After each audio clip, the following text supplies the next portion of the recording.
Hello friends, welcome back to my YouTube channel that is friend version. तो पुराना साल जाने को है, नया साल आने को है, सिर्फ 2 दिन की कहानी और बची है। तो हर साल की तरह बहुत लोग, बहुत दोस्त मेरे हर बार की तरह कुछ ना कुछ कमिटमेंट करके बैठ गए होंगे कि नए साल पे मैं ये करूँगा, ये करूँगा, ये करूँगा, ये छोड़ूंगा, ये छोड़ूंगा, ये छोड़ूंगा। है ना? बिल्कुल है ना? सबके साथ ही, इवन मेरे साथ भी है। मैं भी ऐसा करता था, मैं कमिटमेंट कर देता था और वो कितने दिन चलता था? ज़्यादा ज़्यादा 15 दिन, 20 दिन। चलिए ज़्यादा ज़्यादा आपने बहुत डेडिकेटली और बहुत डिसिप्लिन के साथ किया तो 1 महीना।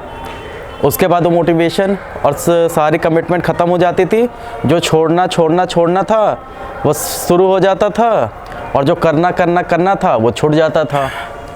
तो इस वीडियो में मैं आपको एक छोटी सी स्टोरी सुनाने वाला हूँ जो आपके बहुत सारे आंसर देने वाली है। जैसा कि हम लोग नए साल पे सोचते हैं ना, करना, छोड़ना, कर नहीं पाते हैं, छोड़ नहीं पाते हैं। तो इस छोटी सी स्टोरी से ना आप सब समझ जाओगे और आशा करता हूँ आप हर बार की तरह इसमें भी सारे मोटिवेशनल पॉइंट्स निकालते चले जाओगे।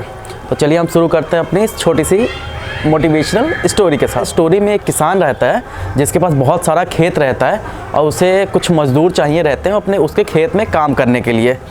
लेकिन उसका खेत जहाँ पे रहता है ना, वहाँ की कंडीशन ज़्यादा अच्छी नहीं थी। कभी भी वहाँ तूफ़ान, कभी भी बहुत ज़्यादा कंडीशंस ख़राब हो जाती थी, लाइक बारिश बहुत ज़्यादा, ये सब।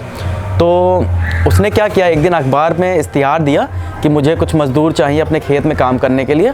तो बहुत लोग वहाँ पर आए तो, लेकिन कंडीशन ख़राब होने की वजह से और वहाँ काम करने के लिए रेडी नहीं हो रहे थे और वहाँ से चले गए। लेकिन एक आदमी था जो वहाँ पे रुक गया। वो बहुत ही पतला दुबला था, ऐसा लगता था एक पड़ाका लगा दो तो वो अभी मर जाएगा। बट किसान क्या ही कर सकता था, उसे तो काम करने वाला कोई तो चाहिए था। तो उसने पूछा कि आप काम कर लोगे? तो उसने बोला कि हाँ, मैं सारा काम सही से करूँगा, लेकिन मेरी बस एक कंडीशन है। तो किसान ने पूछा क्या कंडीशन है? बोला जब भी तेज़ हवा चलेगी मैं सो जाऊँगा। तो किसान बोला ये तो बहुत अजीब है, लेकिन वो कर भी क्या सकता था, उसके पास कोई काम करने को नहीं था, तो उसने उसको रख लिया। तो लेकिन जैसे जैसे किसान उसके काम से, जब वो पतला दुबला आदमी जितने दिन काम करता था वो बहुत अच्छे से पूरा मन लगा कर काम करता था और किसान उसके काम करने से बहुत ज़्यादा ही खुश था। तो एक दिन शाम की बात है, बहुत हल्की फुल्की हवाएं चलने लगी।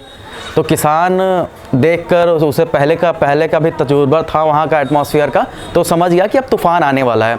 तो दौड़ते हुए उसके पास गया, उस व्यक्ति के पास जिसने उसको रखा था काम करने के लिए, कि अरे जल्दी जल्दी उठो, आंधी तूफ़ान आने वाला है, हम चल के सारा खेत वेत और जितने पशु पक्षी हैं उनको सब जगह अच्छे से रख देते हैं, नहीं तो तूफ़ान में वो सब दिक्कत में आ जाएंगे और हमारा सारी फसल ख़राब हो जाएगी।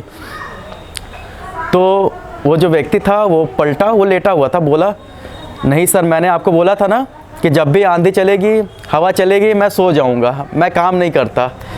तो किसान को बहुत तेज़ गुस्सा आया। उसका मन किया कि यहीं इसको गोली से मार दूं, लेकिन वो क्या ही कर सकता था, आंधी आने वाली थी, उसे अपने खेत बचाने थे, उसे अपने पशु पक्षी बचाने थे। तो दौड़ता हुआ खेत की तरफ गया। जैसे खेत की तरफ गया ना, देखा कि सारे पशु पक्षी अपने जो भी उनका रहने का ठिकाना था उसमें अच्छे से बंधे हुए हैं, सबका दरवाज़ा अच्छे से लॉक है और खेत में पूरी बाड़ियाँ बनी हुई है कि अगर बारिश बरसे बहुत तेज आए तो फसलों को कोई नुकसान ना पहुँचे, और सब कुछ व्यवस्थित तरीके से हर जगह रखा हुआ था।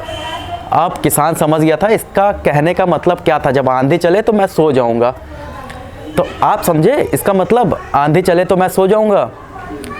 जी हाँ, हमारे भी ज़िंदगी में बहुत बार ऐसा आता है, बहुत सी तकलीफ़ें आ जाती हैं, जैसे कि बहुत तेज़ हवाएं आ गई हों, ठीक है। और जो लोग इसके लिए रेडी रहते हैं, मान लीजिए कि कोई बच्चा है, उसका एग्ज़ाम आने वाला, उसके बोर्ड्स के एग्ज़ाम है, मार्च में उसके बोर्ड के एग्ज़ाम है, लेकिन बच्चा दिसंबर मान लीजिए, अभी जैसे दिसंबर है ना, वो बहुत खुशी खुशी खेल रहा है, पढ़ाई लिखाई में उसका बिल्कुल मन नहीं लग रहा, सो रहा चलो नए साल पे पढ़ाई करेंगे। नया साल भी आ जाता है, फिर वो सोचता चलो फरवरी में पढ़ाई करेंगे, फरवरी भी आ जाती है, फिर वो सोचता है जब बोर्ड के डेट आ जाएंगे तब पढ़ेंगे। तो ऐसे करते करते डे निकल जाते हैं और जैसे एक बार आंधी आती है ना, बच्चा बहुत सारा पढ़ने लगता है, तो उसका क्या रिजल्ट ख़राब होना ही है ना।